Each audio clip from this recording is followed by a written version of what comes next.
നമസ്കാരം, editor live breaking ന്യൂസിലേക്ക് സ്വാഗതം. Celebrating 50 years. Majestic jewellers. Tirur നഗരസഭയിൽ ഉദ്യോഗസ്ഥർ ഫയലുകൾ വെച്ച് താമസിപ്പിക്കുന്നതായി തുറന്നു പറഞ്ഞ് നഗരസഭാധ്യക്ഷ എ.പി. നസീമ. ഫയലുകൾ തീർപ്പാക്കാൻ ഉടൻ സ്റ്റാഫ് യോഗം വിളിക്കാൻ നഗരസഭാ സെക്രട്ടറിക്ക് നിർദ്ദേശം നൽകി. മുനിസിപ്പൽ കൌൺസിൽ യോഗത്തിലാണ് രൂക്ഷ വിമർശനമുയർത്തി ഉദ്യോഗസ്ഥർക്കെതിരെ നഗരസഭാധ്യക്ഷ രംഗത്തെത്തിയത്.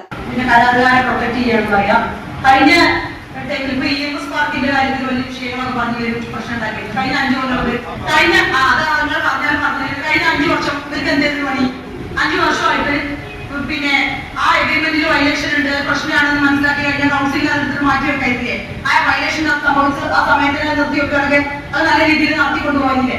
എന്ത് കൗൺസിൽ ചെയ്താലും എതിർക്കാനുള്ള ഒരു സ്വഭാവം ആക്കി മാറ്റാനൊന്നും കഴിയില്ല.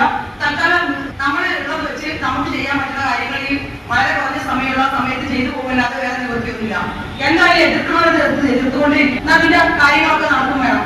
നമ്മളെ സംബന്ധിച്ചിടത്തോളം കൗൺസിലിൽ വെച്ച് അജണ്ട പാസ്സാക്കാൻ നമ്മൾ എന്തൊക്കെയാണോ ഭരണസമിതി എന്ന നിലയിൽ നമ്മൾ പോകുന്നതിന് മുമ്പായിട്ട് ചെയ്തു തീർക്കാനുള്ള കാര്യങ്ങൾ അതൊക്കെ ചെയ്തു തീർക്കുക. അല്ലാതെ ഈ വിമർശനത്തിന് പിന്നിൽ മാത്രം പോയി കഴിഞ്ഞാൽ വളരെ കുറഞ്ഞ സമയം കൊണ്ട് ചെയ്യാനുള്ള കാര്യങ്ങളൊന്നും ചെയ്യാൻ പറ്റില്ല.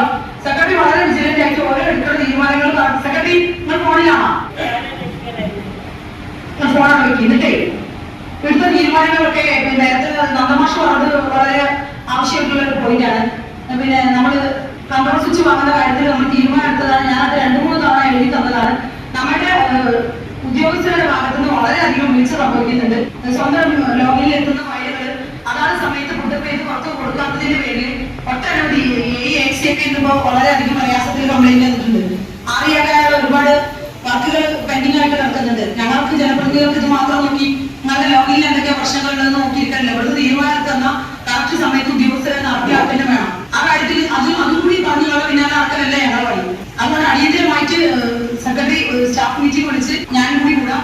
അടിയന്തരമായിട്ട് ആരുടെയൊക്കെ ലോഗിലാണ് എത്രയൊക്കെ ഫയലുകളാണോ വെട്ടിക്കിടക്കണമെന്ന് നോക്കിയിട്ടു അത് നിർത്തിട്ടോ. സെക്രട്ടറി പറയുന്നത് കേൾക്കട്ടെ. സെക്രട്ടറി കേൾക്കുന്നുണ്ടോ? ഒരുപാട് ഫയലുകൾ ഇവിടെ ഓരോരുത്തരുടെ ലോഗിനിൽ പെൻഡിംഗ് ആയിട്ട് കിടക്കുന്നുണ്ട്. ആ കാര്യങ്ങളൊക്കെ സമയബന്ധിതമായി നടപ്പിലാക്കാത്തതുകൊണ്ട് ഓരോ കൗൺസിലർമാരും ബുദ്ധിമുട്ടുന്നുണ്ട്. ഞങ്ങളിങ്ങനെ ഓരോ അജണ്ടയുടെ കാര്യത്തിലും അത് ചെയ്യുമ്പോൾ സെക്രട്ടറി പറയുന്നു പറഞ്ഞത് കോമാളിയോന്നും തൽക്കാലം നടക്കില്ല. അതുകൊണ്ട് അടിയന്തരം ഞങ്ങൾക്ക് സ്വാഭാവികമായിട്ടും ഒരു കാണാൻ നിലയിൽ പ്രതിപക്ഷം ചോദിക്കുന്ന ചോദ്യങ്ങൾക്ക് മറുപടി പറയേണ്ടി വരും. അതിന് ഉദ്യോഗസ്ഥരിങ്ങനെ അനുഭവം കാട്ടിയത് അവരെ സപ്പോർട്ട് ചെയ്ത് കൊടുക്കുകയാണെന്നാണ് എനിക്ക് ഇപ്പൊ ഒരു സംശയമുള്ളത്. അടിയന്തരമായിട്ട് കൺട്രോൾ സ്വിച്ച് വയ്ക്കാനും നിലാവിന്റെ ലൈറ്റിന്റെ കാര്യങ്ങളൊക്കെ പൊതുമരാമത്ത് കമ്മിറ്റി അതാത് തക്ക സമയത്ത് തീരുമാനങ്ങൾ എടുത്ത് തന്നിട്ടുണ്ട്. പിന്നെ എന്തിനാ സെക്ഷൻ കളക്ടർമാർ ഈ ഫയലുകളൊക്കെ വെച്ചുകൊണ്ടിരിക്കണേ? ഇതൊക്കെ സമയത്തിന് തീർക്കണ്ടേ? നഗരസഭയിൽ തെരുവു വിളക്കുകൾ കത്താത്തത് സംബന്ധിച്ച ചർച്ചയ്ക്കിടെയാണ് എ.പി. നസീമ ഉദ്യോഗസ്ഥർ സൃഷ്ടിക്കുന്ന തലവേദന തുറന്നു പറഞ്ഞത്. യോഗം ആരംഭിക്കാനിരിക്കെ ബി.ജെ.പി. അംഗം നിർമ്മല കുട്ടിക്കൃഷ്ണനാണ് തെരുവു വിളക്ക് പ്രശ്നം അവതരിപ്പിച്ചത്. ശബരിമല സീസൺ തുടങ്ങിയതാണ് 16-ാം തീയതി. ഞങ്ങളെ സംബന്ധിച്ചിടത്തോളം അവിടുത്തെ ക്ഷേത്രത്തിലെ രാവിലെ 2:30 മണി മുതൽ ആൾക്കാർ വന്നിട്ടുണ്ട്. സ്ട്രീറ്റ് ലൈറ്റുകൾ പലരും തന്നു. എന്താണ് അതിന്റെ ഇപ്പോഴത്തെ സിറ്റുവേഷൻ എന്ന് ഞങ്ങൾക്കറിയാം. ഞാൻ അവരെ വിളിച്ചപ്പോൾ പറഞ്ഞു ഞങ്ങൾക്ക് പണിയെടുത്ത കാര്യം കിട്ടിയിട്ട് ഞങ്ങൾ നോക്കിക്കോളാം. ഈ ഒരു മറുപടി ഞങ്ങളെ സംബന്ധിച്ചിടത്തോളം നാട്ടുകാരോട് പറയാൻ പറ്റില്ല. അതുകൊണ്ട് എന്താണ് ഇപ്പോഴത്തെ പൊസിഷൻ, അതെന്താണ്?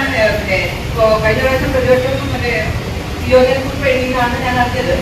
എന്തായാലും അത് ഗവൺമെന്റിലേക്ക് എന്തെങ്കിലും അറിയിച്ചിട്ടുണ്ടോ? അതൊക്കെ സെക്രട്ടറി പറഞ്ഞ പോലെ അറിയിച്ചിട്ടുണ്ടോ? ഒക്ടോബർ മാസത്തിലെ 9-ാം തീയതി നമ്മൾ തീരുമാനം എടുത്തതാണെന്ന്. അതിനുശേഷം എന്താണ് ഡെവലപ്മെന്റ്? ഞങ്ങൾക്കത് അർജന്റായിട്ട് ചെയ്ത് കിട്ടണം. അതൊന്ന് ചെയർപേഴ്സൺ വിശദീകരിക്കാൻ. വിഷയം പ്രതിപക്ഷത്തെ LDF അംഗങ്ങൾ കൂടി ഏറ്റെടുത്തതോടെ യോഗം ബഹളത്തിലും വാദപ്രതിവാദങ്ങളിലും മുങ്ങി.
ഒരു ആവശ്യമില്ല, പറഞ്ഞോളൂ.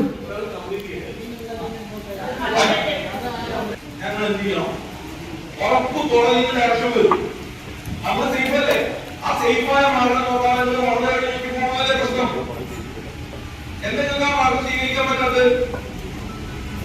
അപ്പൊ ചിലപ്പോൾ കരാറുകാർക്ക് മണ്ടക്കടിക്കുന്നതായിട്ടോ ഇത് വരും. അപ്പൊ അതാണ് അതുകൊണ്ടാണ് പറയുന്നത്. പിന്നെ ഈ കിട്ടിയ താപ്പില് ഒക്കെ ശരിയാക്കാനുള്ള ചെയർപേഴ്സന്റെ ധൈര്യം. ഇപ്പൊ ഈ പറയുന്ന കാര്യം ചർച്ച ചെയ്യുമ്പോൾ ബാക്കിന്റെ കാര്യം എന്താ പറഞ്ഞത്? അതെല്ലാ കാര്യത്തിലും നമ്മൾ സംരക്ഷിക്കാൻ പിന്നെ പറയില്ലേ? അപ്പൊ ആ കരാറുകാരെ നിങ്ങൾ സംരക്ഷിച്ച് നിൽക്കുന്നത് പോലെ എപ്പോഴായി? അല്ല, ഞങ്ങൾ മൊത്തത്തിൽ സംരക്ഷിച്ചു.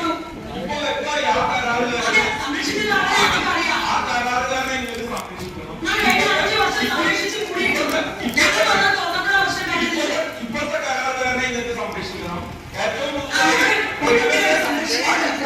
പുതിയ കാര്യം എന്ന് വെച്ചാൽ റെയിൽവേ സ്റ്റേഷനിലെടുത്ത് പിന്നെ എടുത്ത കരാറുകാരനെ എങ്ങനെ സംരക്ഷിക്കാം എന്ന കാര്യത്തിൽ ഗവേഷണം നടത്തിക്കൊണ്ടിരിക്കുമ്പോ അതേ സത്യം. അത്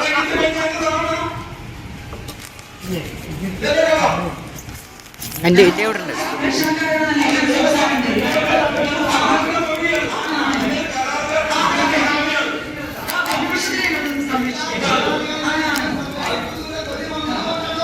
തെരുവ് വിളക്ക് പ്രശ്നം എല്ലാവരെയും ഒരുപോലെ ബാധിക്കുമെന്ന് ചൂണ്ടിക്കാട്ടിയാണ് ഉദ്യോഗസ്ഥരുടെ വീഴ്ചകൾ AP നസീമ വിവരിച്ചത്. Editor live, Tirur.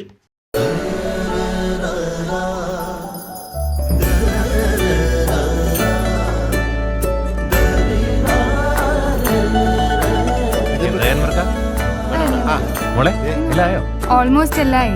ഈ ഒരു ഡിസൈൻ മാത്രം കണ്ടില്ല. അതിനെന്താ, മോൾ ആ ഡിസൈൻ ഞങ്ങൾക്ക് അയച്ചത്. ഞങ്ങൾ അതേപോലെ ഡിസൈൻ ചെയ്ത് മാല വീട്ടിലെത്തിക്കാം. ആഹാ, അത് കൊള്ളാലോ. ഇപ്പൊ എന്നെ ഡിസൈൻ അയച്ചുതരാം. അപ്പൊ അനക്ക് വേണ്ടല്ലേ? Celebrating 50 years. Majestic Jewelers.